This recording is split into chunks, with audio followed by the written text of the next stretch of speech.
Assalamualaikum warahmatullahi wabarakatuh dan selamat pagi. Oke, hari ini kita akan membahas tentang fungsi. Nah, berbicara masalah fungsi tentu erat kaitannya dengan relasi. Nah, relasi itu sendiri adalah suatu aturan yang memasangkan anggota himpunan satu ke himpunan yang lain. Jadi kalau saya misalkan seperti pada ini ya, pada bentuk di sini bahwasannya saya misalkan himpunan A dengan himpunan B. Nah, relasi dari himpunan A dan himpunan B tersebut adalah yang disebut dengan fungsi. Jadi relasi dari atau hubungan dari A ke B itulah yang disebut dengan fungsi. Dimana setiap anggota yang ada di A, jadi anggota di dalam sini ya bisa A, B, C, D, 1, 2, 3 bebas ya.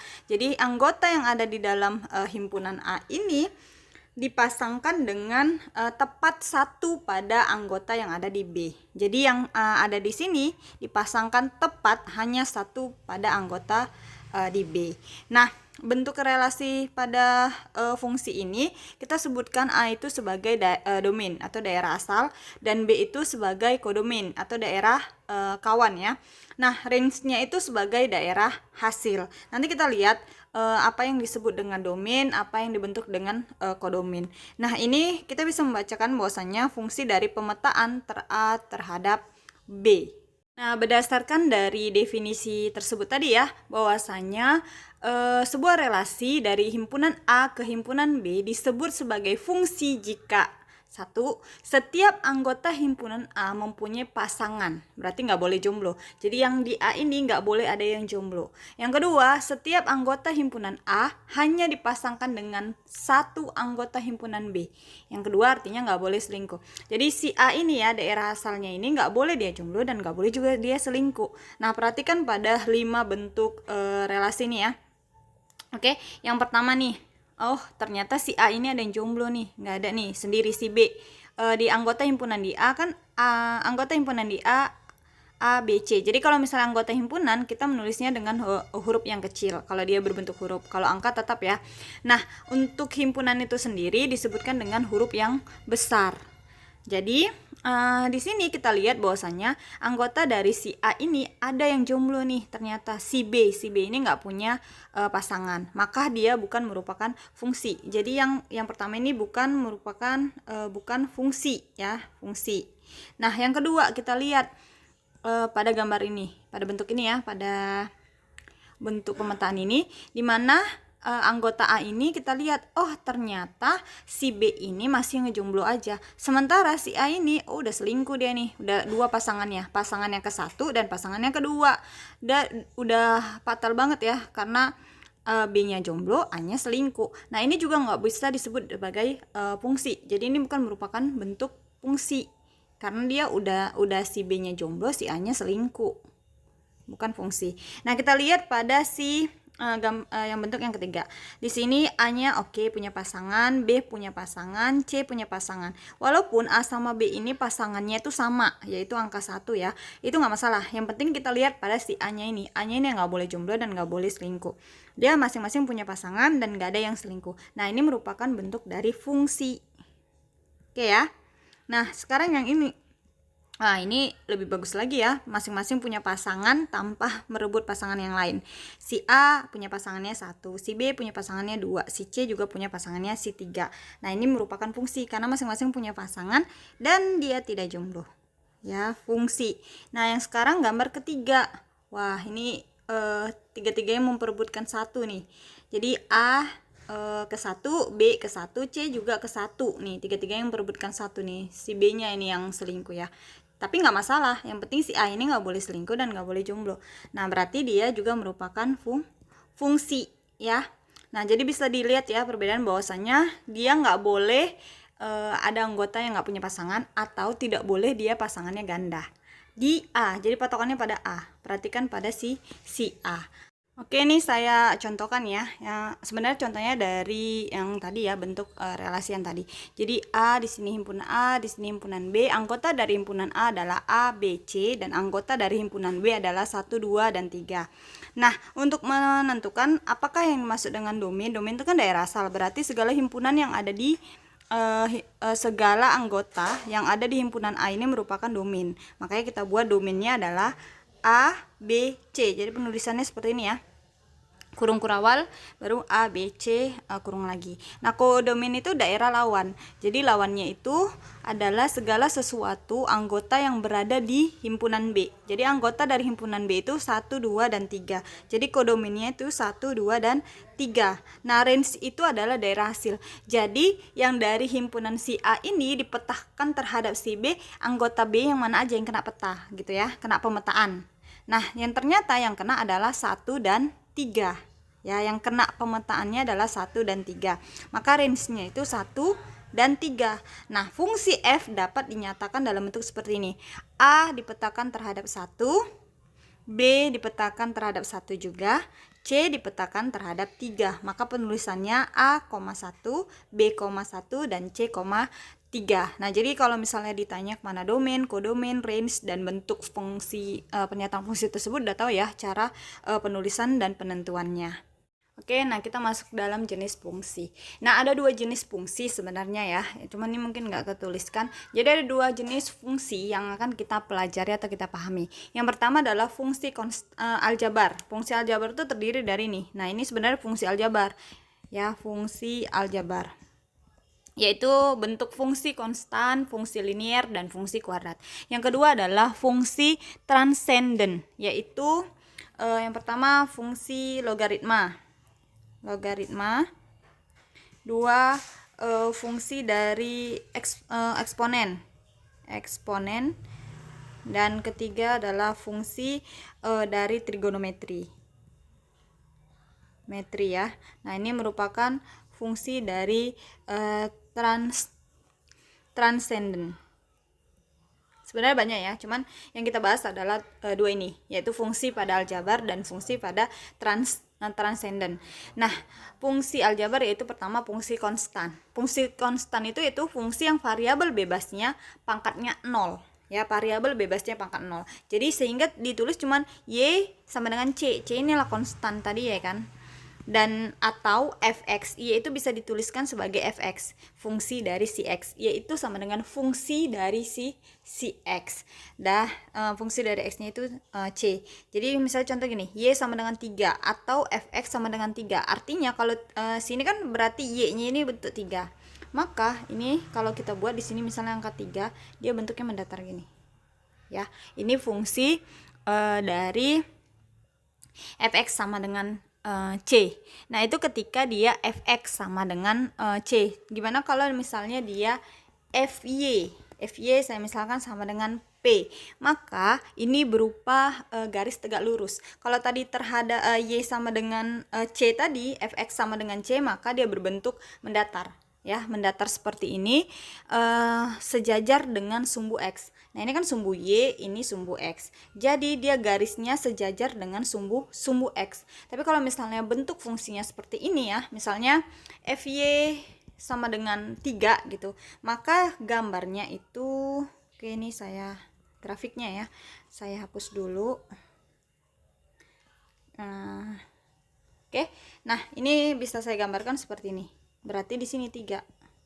Berarti ini x sama dengan p. Ingat ya, kalau fy fungsi y terhadap x, kalau fx fungsi x terhadap y. Nah, dia tegak lurus seperti ini. Dia sejajar dengan sumbu y. Kalau tadi y sama dengan c sejajar dengan sumbu x, maka x sama dengan p sejajar dengan sumbu y. Nah, yang kedua itu bentuk pada fungsi linear. Nah, fungsi linear adalah fungsi yang variabel bebasnya pangkatnya 1. Jadi bisa dirumus seperti ini. Nah, fungsi linear ini banyak ya diterapkan dalam berbagai bidang ilmu. Bermanfaat dalam berbagai bidang ilmu. Contohnya misalnya dari ekonomi, untuk melihat nilai penawaran dan permintaan. Nah, lihat nilai penawaran, permintaan, keseimbangan pasar gitu, pajak gitu, menggunakan dari fungsi linear. Jadi bisa ngelihat grafiknya dari fungsi linear. Contohnya apalagi yaitu dari sosial misalnya, untuk mengetahui untuk melihat pengaruh atau hubungan antara kepadatan penduduk dengan kemiskinan. Nah, grafiknya itu menggunakan pada fungsi linear. Jadi asalnya dari fungsi linear. Apakah ada pengaruh dari kepadatan penduduk terhadap kemiskinan di suatu negara. Kemudian misalnya dari fisika Ini kita menentukan jarak dan kecepatan. Berapakah jarak? Jika jarak sekian, kecepatan sekian. Nah, kita lihat grafiknya seperti apa. Nah, itu menggunakan fungsi dari linear tersebut ya. Jadi kalau misalnya ada dua hal ya yang perlu kita pahami untuk fungsi linear ini terbentuk dari bentuk aljabar dan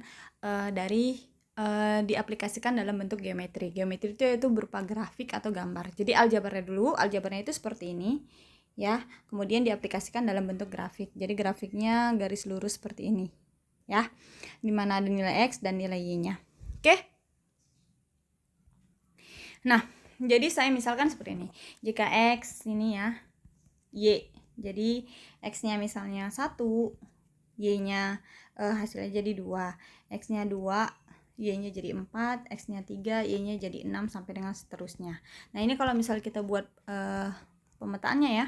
Di sini X, di sini Y, 1, 2, 3, 2, 4, 6, berarti dipetakan satu-satu terhadap seperti ini. Maka kalau kita buat ke dalam bentuk geometrinya atau grafiknya, kita buat seperti ini. Ini 1 ya, 1 terhadap 2, misalnya 2 di sini. Ini 3, 4, 5, 6, saya buat nih 2, 3. Nah, 1 dipetakan terhadap Y-nya 2. Ini X, ini Y ya. Anggota di X dipetakan terhadap Y. 1 dipetakan kedua, 1 dipetakan kedua. Saya buat seperti ini.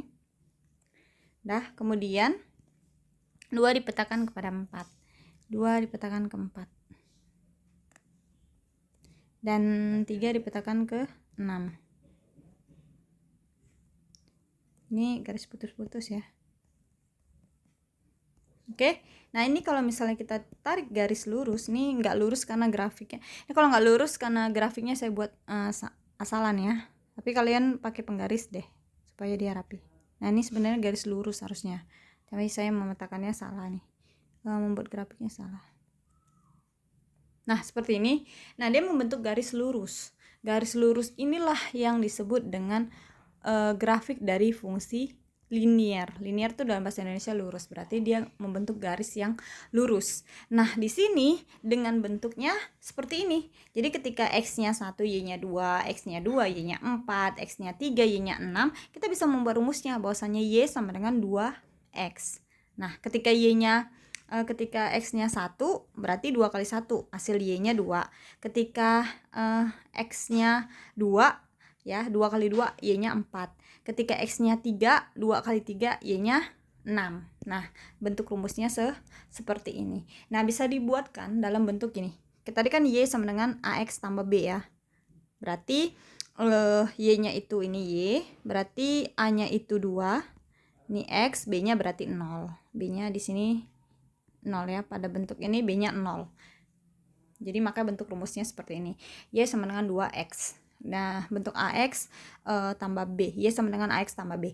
Nah, selain bentuk rumusnya seperti ini, ada bentuk lain atau penulisan lain untuk pada fungsi linear, yaitu Y sama dengan MX tambah C. Nah, pernah lihat ya bentuk seperti ini? Bentuk seperti ini masuk dalam bentuk yang namanya gradien. Sebenarnya sama aja. Sama sih dengan bentuk rumus ini, cuman di sini yang menjadi gradien adalah si A. Nah, di sini yang jadi gradien adalah si M. M inilah gradiennya. Ya, A ini sebagai gradien, kalau di sini M gradien.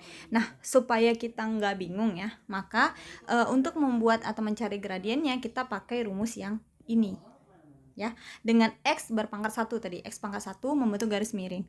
Nah, garis miring ini kan miring ya, garisnya membentuk garis tegak lurus yang miring. Garis tegak lurus yang miring. Kalau garis tegak yang lurus tadi sejajar sumbu X atau sejajar sumbu Y, maka dia fungsi konstanta tadi kan. Nah, karena dia fungsi linear, garis lurus, nah maka ada nilai X dan ada nilai Y, maka dia miring, garis lurus yang miring. Gradien ini disebut sebagai kemiringan dari suatu grafik pada fungsi linear. Makanya kita harus mencari tahu nih tentang gradien tadi, karena dia membuat garis lurus yang miring. Oke, nah sekarang kita pahami nih dulu tentang gradiennya. Kita lihat ya bentuk gradiennya seperti ini. Jadi kalau misalnya pada delta Y-nya nih, delta Y-nya kita ubah. Ketika delta Y-nya semakin tinggi ya, semakin tinggi, maka gradiennya juga akan semakin besar. Nah, gradien juga akan semakin besar. Nah, kita perhatikan pada gambar. Ini kalau misalnya kita tuliskan gini, Y sama dengan MX tambah C. Jadi sini saya misalkan C-nya adalah 0. Berarti Y-nya adalah 3 ya. X-nya kan 2, berarti 2M. M-nya berapa? M-nya berarti 3/2. Nah, sekarang kemari. Y sama dengan MX tambah C. C-nya kita buat sebagai konstanta sebagai 0. Jadi Y-nya 4, X-nya 2, berarti 2M. Nah, M sama dengan 4/2. Nah, sekarang ini Y sama dengan MX ditambah dengan C. C-nya kita buat sebagai 0, maka Y-nya adalah 5, X-nya 2M. Berarti M sama dengan 5/2. Nah, pada grafik ini terlihat jelas ya bahwasanya semakin dia nilai perubahan pada variabel Y-nya semakin besar angkanya ya, maka gradiennya juga semakin besar. Lihat nih, semakin curam dari perubahan si Y tadi ya, maka dia akan semakin curam. Dia akan semakin curam ya. Nah, dia sehingga gradiennya semakin besar. Kita lihat kalau di sini M-nya 3/2, itu 1,5 ya. Nah, di sini 2, ini 1,5, ini 2 dan ini 2,5. Jadi dia semakin besar nilai dari gradien tadi. Nah, ini kebalikan dari si Y. Ketika perubahan tadi kebalikan dari si X ya. Perubahan dari si X tadi ketika dia X-nya semakin tinggi nilainya, maka gradiennya akan semakin kecil. Gradien kecil ya, semakin kecil karena dia semakin melandai. Nah, semakin melandai dia semakin kecil. Nah, kita perhatikan nih bahwasanya ini semakin landai ya, semakin menurun dia, semakin nurun, dia semakin tinggi pada nilai si X tadi, maka dia akan semakin turun. Nah, saya masukkan ke dalam rumus. Y sama dengan MX ditambah dengan C. C-nya kita buatkan sebagai 0, maka Y-nya 4, X-nya 3 ya, 3M. M sama dengan 4/3. Nah, ini Y sama dengan MX ditambah C. Y-nya 4, X-nya juga 4, 4M. Berarti M-nya sama dengan 4/4. C-nya ini kita misalkan sebagai 0. Nah, Y di sini sama dengan MX ditambah dengan C. Y-nya 4, X-nya 5. 5M sama dengan 5M. Ini ada yang salah. Enggak. Berarti jadi 4/5. M sama dengan 4/5. Nah, perhatikan. Di sini M-nya 4/3, 1 koma ya, 1 koma. Di sini 4/4 itu 1, di sini 4/5 berarti 0 koma. Jadi dia makin kecil nilai gradien ketika si X semakin tinggi, dia akan semakin landai, maka gradiennya akan semakin kecil. Nah, ketika perubahan atau delta Y-nya semakin tinggi, maka dia akan semakin curam, dia akan gradiennya semakin besar. Artinya ketika dia makin landai, maka gradien makin kecil, ketika makin curam, maka gradien akan semakin besar. Nah, kita ini mau cari dari kemiringan atau gradien dari fungsi linier tersebut. Nah, kita perhatikan bahwasannya ini garis dari fungsi linier tadi ya, di mana dia titik awalnya di X1 dan titik akhirnya di X2. Pada sumbu Y adalah titik awalnya Y1 dan titik akhirnya di Y2. Maka selisih ya. Jadi kalau misalnya kita menentukan gradien itu kan delta. Hari ini saya ganti tintanya aja ya biar enak. Nah, delta Y per delta X. Artinya bahwasanya adalah jarak pada si Y ini tadi per jarak dari si X. Jadi kalau misalnya kita lihat gini, Y sama dengan MX tambah C tadi ya. Kalau kita misalkan C-nya itu sebagai 0, C kan konstanta, kita bisa jadikan 0, maka Y sama dengan MX. Ya, dimana M sama dengan Y per X. Nah, karena ini ada dua titik yang pertama titik awal dan titik akhir, kecuali tadi misalnya titik awal dan akhirnya itu di titik 0. Jadi X1 0, Y1 0, maka kita langsung masukkan aja ke bentuk ini. Oke. Nah, ini ketika ada dua titik nih, kita nggak tahu titik yang satu pada variabel titik 1 dan titik yang kedua, ini juga titik 1 dan titik 2 untuk membentuk garis pada fungsi linear ini, maka untuk mengetahuinya adalah jarak. Jadi jaraknya ini kan kita mau tahu nih jarak dari si X dan jarak dari si Y. Maka kita bisa masukkan langsung bahwasanya delta Y itu jarak yang kedua dikurang jarak yang pertama ya kan, per X2 dikurang dengan X1. Nah, ini ketika kita mengetahui dari gradien, mencari gradien itu ketika dia ada dua titik. cari gradien dengan 2 titik. Tapi kalau misalnya titik awalnya adalah 0,0, maka kita bisa menggunakan bentuk ini langsung. Oke ya, bisa dipahami? Nah, itu bentuk gradien yang pertama. Nah, untuk menentukan persamaan garis, nah ketika misalnya ini kan diketahui ya bahwa titik 1, titik 2 diketahui. Gimana kalau seandainya hanya ada berupa variabel? Jadi yang kedua ini bentuk variabel aja, x, y. Jadi nggak diketahui nih x2-nya ini bukan x2, nggak diketahui, tapi x saja, bentuk variabel aja. Variabel adalah suatu peubah ya, yang belum diketahui nilainya. Jadi tadi X1, X2 berarti diketahui misalnya 1, 2, Y1, Y2, 2, 1 gitu kan. Nah, 2, 3, sorry. Nah, ini nggak diketahui untuk yang kedua. Yang pertamanya diketahui, tapi yang keduanya nggak diketahui nilainya berapa. Nah, untuk mencarinya ini sama, kita balikkan kemari. Untuk mencari persamaannya, kita buat dulu ya. Berarti kan di sini jadinya delta Y per delta X ya. Delta Y per delta X sama dengan kita buat yang rumus awalnya aja dulu.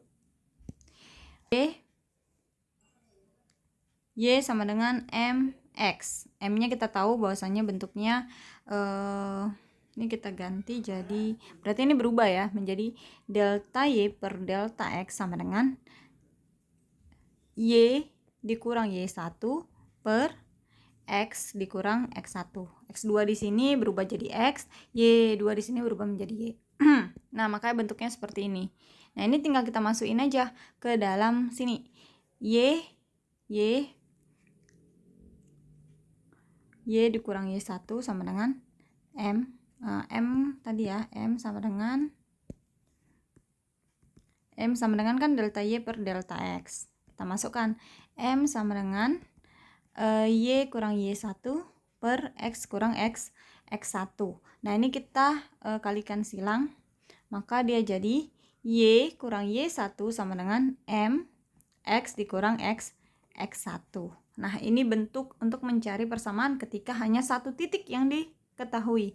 Jadi bentuknya seperti ini. Oke ya. Nah, ketika dua titik yang diketahuin dan mencari gradien nih sama dengan ini. Ini saya lupa buat M gradiennya. Oke, nah ini bentuk yang kedua. Nah, gimana dengan bentuk yang ketiga? Bentuk yang ketiga adalah penjabaran dari yang pertama dengan yang kedua. Nah, yang kedua ini kan bentuknya seperti ini. Y dikurang Y1 sama dengan M buka kurung X dikurang X1 ya. Nah, di sini M-nya gradiennya kita ketahui bentuknya seperti ini. Maka bisa kita tuliskan bahwasannya Y dikurang Y1 sama dengan M X dikurang X1. M-nya itu bentuk yang pertama. Ketika titiknya kita ketahui, maka Y dikurang Y1 sama dengan Y2 dikurang Y1 per X2 dikurang X1 kali X kurang X1. Jadi ini penjabaran dari dua buah persamaan yang udah kita bentuk sebelumnya. Oke, nah ini kita kalikan silang ya, kita kali silang. Maka dimana saya buat ya, tunggu. Saya ulangi lagi. Tadi Y kurang Y1 sama dengan M X dikurang X1 ya. Ini bentuk yang kedua. Bentuk yang pertama M sama dengan Y dikurang Y2 kurang Y1 per X2 dikurang X1. Nah, ini kita masukkan M yang di sini kita masukkan kemari. Y dikurang Y1 sama dengan Y2 dikurang Y1 per X2 dikurang X1 X dikurang X1. Nah, ini kita kali silang. Jadi Y dikurang Y1 per Y2 dikurang Y1 ya kan. Nah, ini jadi 1 per, ini kali silang ya, kali silang X2 dikurang X1 X dikurang X1.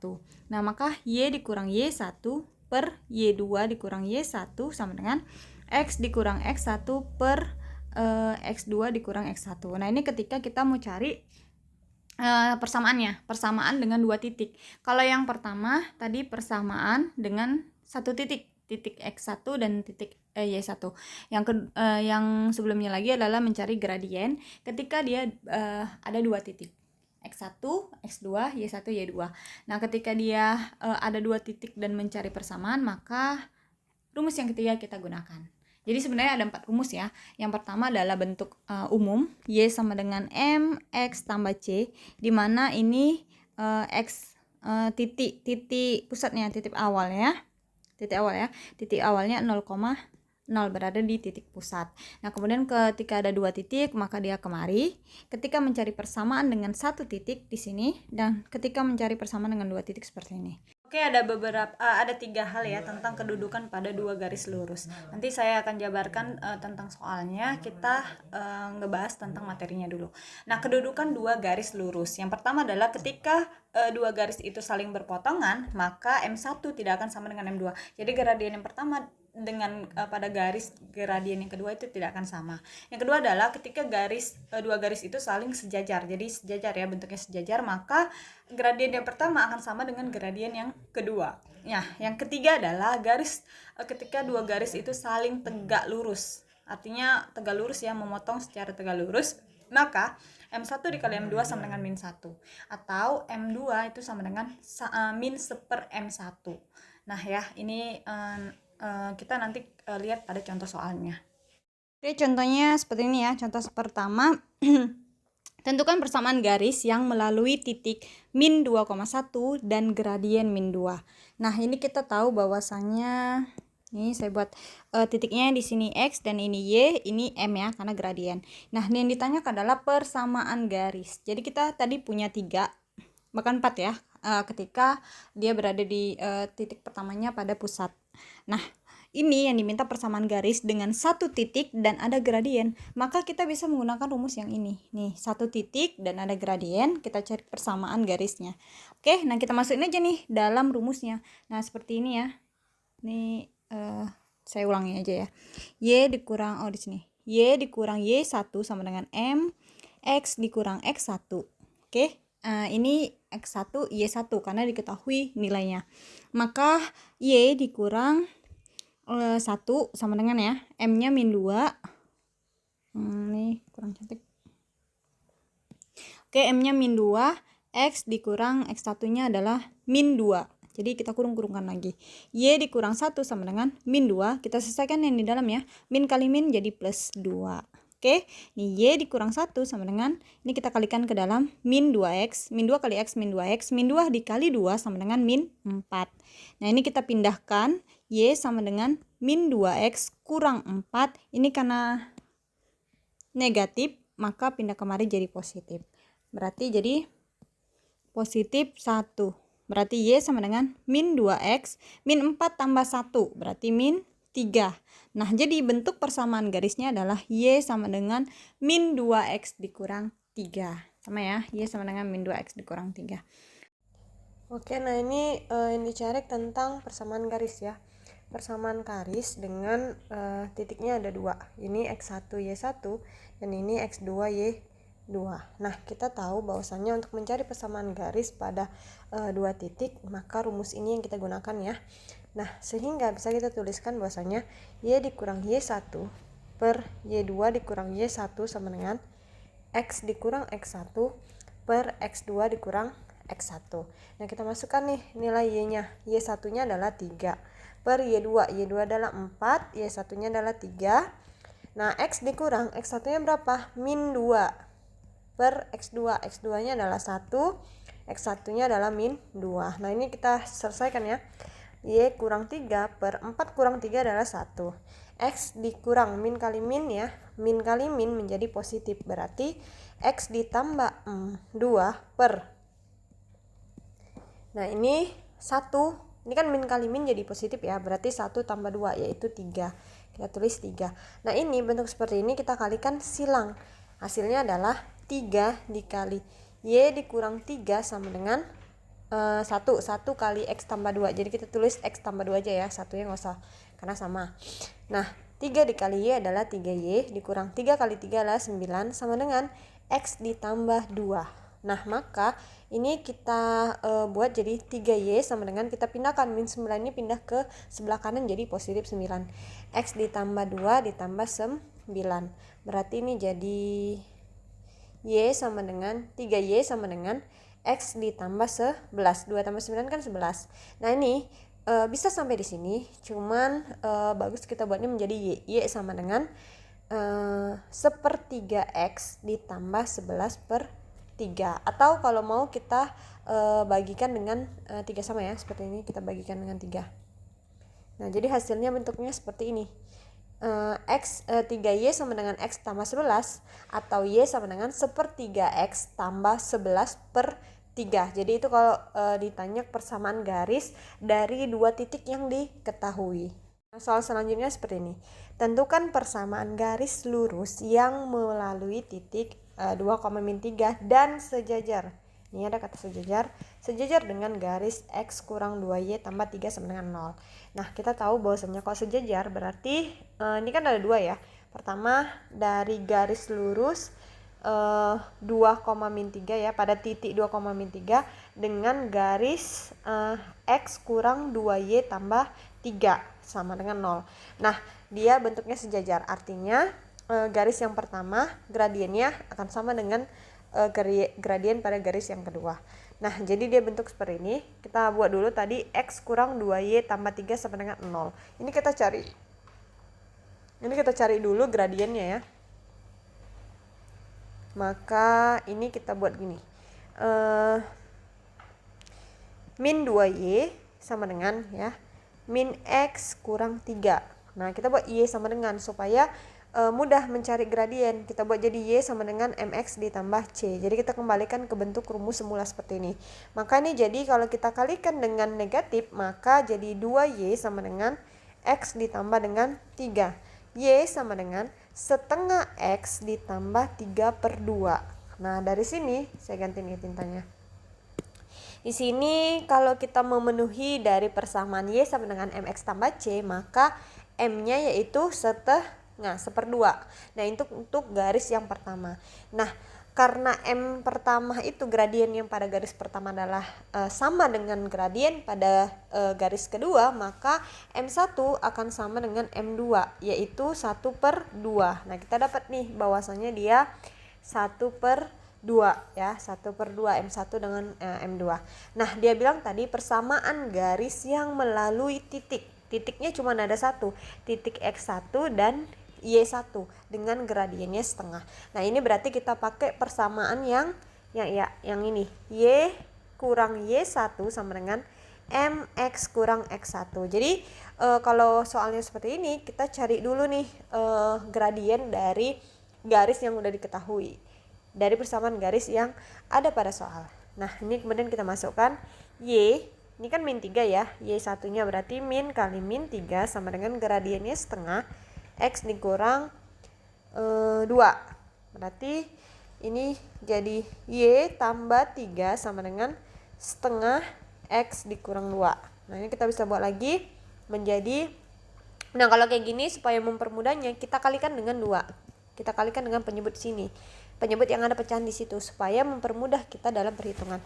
Berarti jadi saya buat di sini ya, 2Y tambah 2 kali 3 6 sama dengan, ini kan setengah kali 2 sama kayak tadi sifat 1/A dikali A sama dengan 1.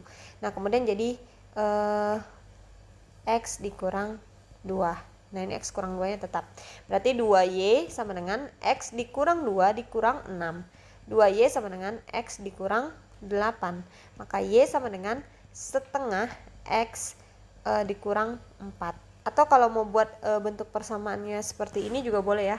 Jadi dia pindahkan ke sebelah kanan semuanya.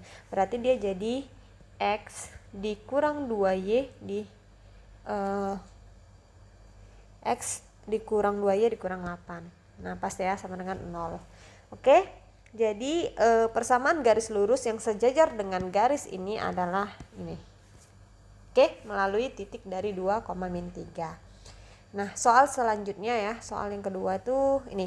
Tentukan persamaan garis lurus yang memenuhi titik ini dan persamaan ini dengan tegak lurus, artinya M1 kali M2 sama dengan min 1. Maka sama, kita buat dulu garisnya, kita cari gradiennya. Nah, ini 6X dikurang 3Y dikurang 10 sama dengan 0. Berarti min 3Y sama dengan min 6X ditambah 10. Ini kita kalikan dengan min. Berarti 3Y sama dengan 6X dikurang 10.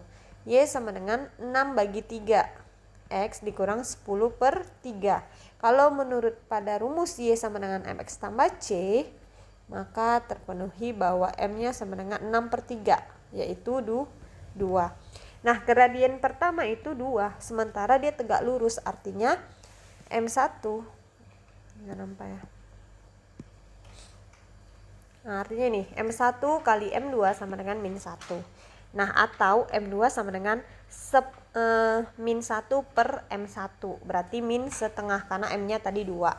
Dah dapat nih M-nya itu gradiennya min setengah dengan titiknya min 3,5, berarti ini X1 ini Y1. Carilah persamaannya, maka persamaannya adalah bentuk seperti ini, dimasukkan Y dikurang Y1 nya berapa? 5 ya. Nah, sama dengan M-nya berapa? Min setengah.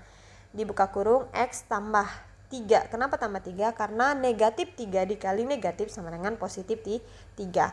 Berarti Y kurang 5 sama dengan min setengah X dikurang 3 per 2. Karena ini kali ini ya, ini kali ini min setengah X, ini kali ini jadi min 3/2. Nah, kemudian ini dikalikan dengan 2. Kita samai dengan penyebut yang di bawahnya. Ini kan sama 2. Berarti 2 kali Y, 2Y. 2 kali 5, 2 kali min 5 min 10 sama dengan. Ini kan min setengah dikali 2 sama dengan min 1. Jadi min X karena ada X di sini. Kemudian 3/2 dikali 2 jadi 3, ada min. Maka ini pindahkan semuanya ke sebelah sini menjadi 2Y min X pindah kembali jadi positif X, min 10 tetap ya. Di sini min 3 pindah jadi tambah 3. Nah, jadi X tambah 2Y dikurang 7. Min 10 tambah 3 adalah min 7 sama dengan 0. Jadi persamaan garis lurus yang melalui titik min 3,5 dan tegak lurus terhadap garis 6X kurang 3Y kurang 10 sama dengan 0 adalah X tambah 2Y kurang 7 sama dengan 0. Nah, saya harap di sini bisa mengerti ya maksud dari soal-soalnya. Ya, ini juga sebenarnya udah diulang ya di bangku sekolah. Ini kita hanya mengulang kembali dan mengingatkan kembali tentang fungsi pada bentuk linier. Oke, sampai di sini saja. Saya harap bisa dimengerti. Kalau belum ngerti coba diulang-ulangi lagi ya. Assalamualaikum warahmatullahi wabarakatuh dan selamat pagi.